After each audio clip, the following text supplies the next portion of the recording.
पाकिस्तान का झंडा, भारत विरोधी मुद्राएं और कश्मीर को भारत ऑक्यूपाइड बताने वाले 3 फोटोग्राफर्स को पुलित्जर पुरस्कार मिला, तो असदुद्दीन ओवैसी से लेकर उमर अब्दुल्ला तक और महबूबा मुफ्ती से लेकर राहुल गांधी तक की बाँचें खिल गईं।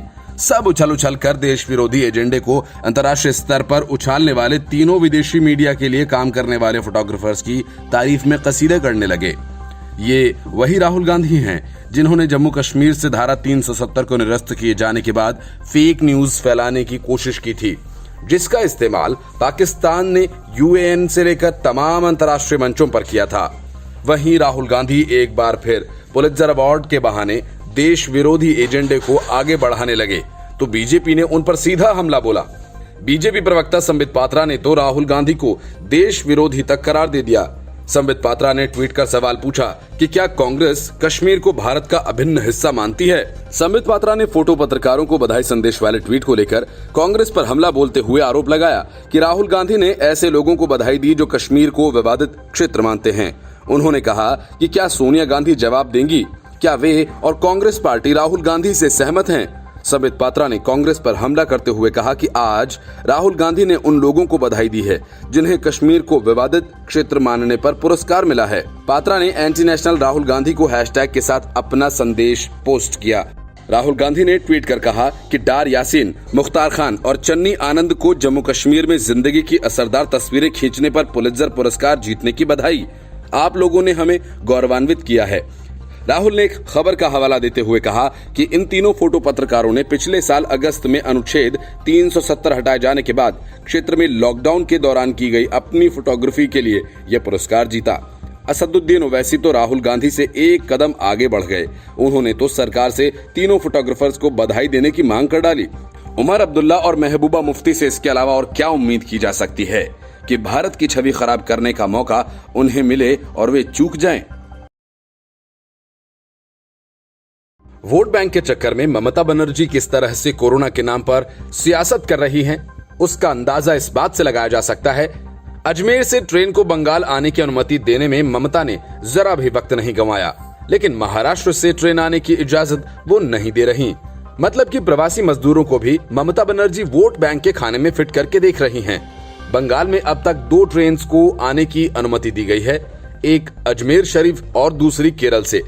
महाराष्ट्र ने ठाणे के पास के कैंप के माइग्रेंट्स को पश्चिम बंगाल भेजने की अनुमति मांगी, पर ममता बनर्जी सरकार ने महाराष्ट्र को हां बोलकर भी मना कर दिया, जबकि महाराष्ट्र के चीफ सेक्रेटरी ने इस बारे में पश्चिम बंगाल के चीफ सेक्रेटरी से बात भी की थी और पश्चिम बंगाल की तरफ से आश्वासन भी मिला था।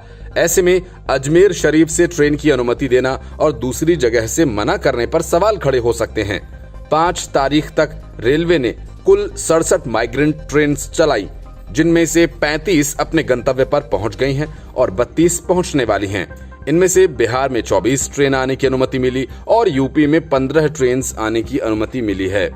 झारखंड में 9, ओडिशा में 12 ट्रेन आने की अनुमति मिली है, जबकि 21 ट्रेन और पाइपलाइन में हैं, जो रेलवे चलाने वाला है।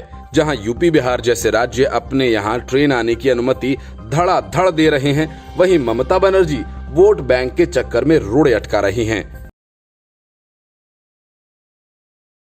महाराष्ट्र में जैसे ही विधान परिषद के चुनावों की घोषणा हुई, महाविकास अघाड़ी की तीनों पार्टियों में सीटों की जंग छिड़ गई। उद्धव और शरद पवार फिर अपना खेल करने की तैयारी में थे। दोनों पार्टियां 2-2 सीटें और कांग्रेस को 1 सीट देना चाहते हैं, लेकिन अब कांग्रेस ने उद्धव और पवार के इस सियासी रंग में भंग डाल दिया है। कांग्रेस 2 सीटों के लिए अड़ गई है। अगर कांग्रेस अड़ी रही तो महाराष्ट्र विधानसभा की सीटों के लिए चुनाव होना तय है, और जब चुनाव होंगे तो क्रॉस वोटिंग का खतरा, जिससे सब बचना चाहते थे। विधान परिषद के चुनाव के लिए कांग्रेस 2 सीटें मांग रही है। राज्य में सीटों के अनुसार राजनीतिक गणित देखा जाए तो शिवसेना की अगुवाई वाली महाविकास अघाड़ी 5 सीट और बीजेपी के 4 सीट पर चुनाव लड़ने की चर्चा की जा रही है। सरकार में शामिल एनसीपी और शिवसेना जहां 2-2 सीटों पर चुनाव लड़ेंगे। वहीं कांग्रेस को 1 सीट दी जा रही है, लेकिन कांग्रेस को यह मंजूर नहीं। माना जा रहा है कि कांग्रेस अगर 2 सीटों की मांग पर अड़ी रही तो विधान परिषद में 9 सीटों के लिए 10 उम्मीदवार चुनाव लड़ेंगे और ऐसी स्थिति में वोटिंग करनी पड़ेगी, तब निर्विरोध चुनाव नहीं हो सकता है। महाराष्ट्र के राजस्व मंत्री और कांग्रेस नेता बालासाहेब थोराट इस बारे में गठबंधन नेताओं से बातचीत करके मामले को सुलझाने में लगे हैं। 9 सीटों के लिए होने वाले चुनाव के लिए 3 मई से नामांकन की प्रक्रिया शुरू कर दी गई है, लेकिन अब तक कोई नामांकन हुआ नहीं था। सूत्र बताते हैं कि शिवसेना के सीएम उद्धव ठाकरे और नीलम गोरे उम्मीदवार हो सकते हैं। मुख्यमंत्री के नामांकन पत्र पर मुंबई, ठाणे और रायगढ़ के विधायकों के दस्तखत कराए गए हैं। बात एनसीपी की करें तो यहाँ कई नाम चर्चा में हैं। सबसे ज्यादा चर्चा एनसीपी की महिला यूनिट की अध्यक्ष रूपाली चाकणकर का नाम है। चाकणकर सुप्रिया सुले की करीबी मानी जाती हैं। ऐसे में माना जा रहा है कि उन्हें पार्टी मौका दे सकती है। वहीं हेमंत टकले का नाम भी चर्चा में है। टकले शरद पवार के करीबी हैं। बीजेपी की ओर से शशिकांत शिंदे का नाम भी चर्चा में है। महाराष्ट्र की सरकार में सहयोगी कांग्रेस अपने 2 उम्मीदवार उतारना चाहती है। इसमें मुख्य प्रवक्ता सचिन सावंत, पूर्व मंत्री नसीम खान, चंद्रकांत हंडोरे और सुरेश शेट्टी का नाम चल रहा है। सूत्रों ने जानकारी दी है कि पार्टी हाईकमान कुछ दिनों में नाम घोषित कर सकती है। पार्टी ने बालासाहेब थोराट और महाराष्ट्र कांग्रेस के प्रभारी मल्लिकार्जुन खड़गे को सीएम ठाकरे और एनसीपी मुखिया पवार के साथ 2 सीट का मुद्दा निपटाने को कहा है। बीजेपी में शामिल होने के बाद से अब तक ज्योतिरादित्य सिंधिया कांग्रेस पर हमला करने से बचते रहे, लेकिन कांग्रेस ने सिंधिया के इस अदा को उनकी कमजोरी मान लिया और ताबड़तोड़ हमले करने लगी। हाल ही में टॉयलेट में क्वारंटाइन पर एक परिवार की तस्वीर को शेयर करते हुए कांग्रेस ने इसे ज्योतिरादित्य सिंधिया के संसदीय क्षेत्र का बताया, जहां से वो चुनाव लड़ते रहे हैं। लेकिन इस बार सिंधिया खामोश नहीं रहे। उन्होंने वायरल तस्वीर पर करारा जवाब देते हुए दिग्विजय सिंह और उनके बेटे को लपेटे में ले लिया। असल में ये 4 मई को एमपी कांग्रेस ने अपने ऑफिशियल ट्विटर हैंडल से टॉयलेट में क्वारंटाइन की तस्वीर शेयर करते हुए लिखा कि शौचालय में भोजन करने को मजबूर बीजेपी नेता सिंधिया के लोकसभा क्षेत्र गुना की ये तस्वीर है, जिसमें गरीब परिवार को शौचालय में क्वारंटाइन किया गया। वो जो बात बात पर सड़क पर उतरते थे, इस बात पर जनता की नजरों से उतर गए। कांग्रेस के आरोपों और कुछ मीडिया रिपोर्ट्स के बाद ज्योतिरादित्य सिंधिया ने जवाब दिया। उन्होंने कहा कि ये तस्वीर दिग्विजय सिंह के पूर्व लोकसभा क्षेत्र राजगढ़ की है और उनके बेटे जयवर्धन सिंह के विधानसभा क्षेत्र की। मैंने जिला प्रशासन से आग्रह किया है कि इस परिवार का ख्याल रखें। सिंधिया ने एक ट्वीट को भी रीट्वीट किया, जिसमें लिखा था कि ये तस्वीर राजगढ़ लोकसभा सीट और राघोगढ़ विधानसभा के ग्राम टोडरा ग्राम पंचायत की प्राथमिक शाला देवीपुरा की है, जहां से दशकों से दिग्विजय सिंह के परिवार का सदस्य जनप्रतिनिधि के रूप में चुना जाता आ रहा है।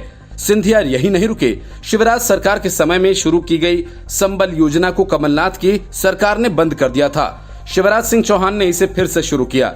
ज्योतिरादित्य सिंधिया ने कहा कि संबल योजना सभी वर्ग के गरीब के लिए है।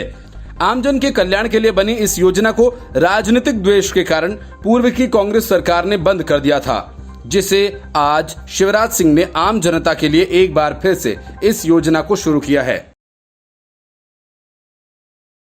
पश्चिम बंगाल में अगले साल विधानसभा चुनाव होने हैं। ममता बनर्जी की पूरी सियासत उसी दिशा में है। अपनी हर नाकामी और काहिली का ठीकरा मोदी सरकार पर फोड़ना, इसीलिए ममता बनर्जी को सबसे आसान लगता है। कोरोना के आंकड़े छुपाने से लेकर राज्य में बदइंतजामी का जो खेल ममता खेल रही हैं, वो अब उन पर ही भारी पड़ता जा रहा है। अपनी हेकड़ी दिखाते हुए ममता बनर्जी ने इस बार तो हद ही कर दी। ममता बनर्जी के भारत बांग्लादेश सीमा पर कार्गो की आवाजाही की अनुमति न देने पर केंद्र सरकार ने राज्य की आलोचना की है।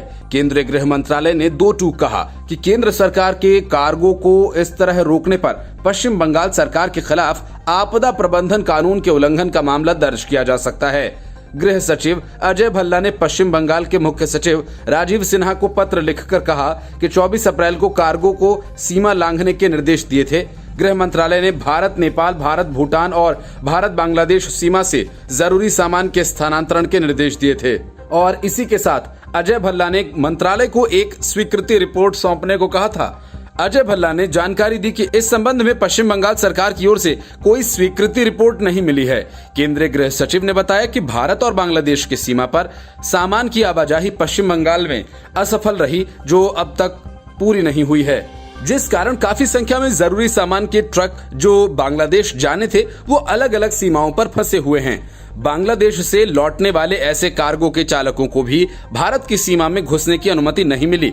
मंत्रालय ने बताया कि पश्चिम बंगाल सरकार के फैसलों की वजह से ये चालक पड़ोसी देशों की सीमाओं में फंसे हुए हैं। गृह सचिव ने बताया कि लॉकडाउन 3.0 की नई गाइडलाइन में साफ कहा गया है कि कोई भी राज्य या केंद्र शासित प्रदेश पड़ोसी देशों में व्यापार करने के लिए सीमाएं लांघने पर कार्गो के आवागमन को नहीं रोक सकती है। केंद्र सरकार ने कहा कि पश्चिम बंगाल की सरकार भारत बांग्लादेश सीमा पर जरूरी सामान के आने जाने की अनुमति नहीं दे रही है। केंद्र सरकार ने आरोप लगाया कि ममता सरकार के ऐसे रवैये से अंतर्राष्ट्रीय मुश्किलें बढ़ सकती हैं।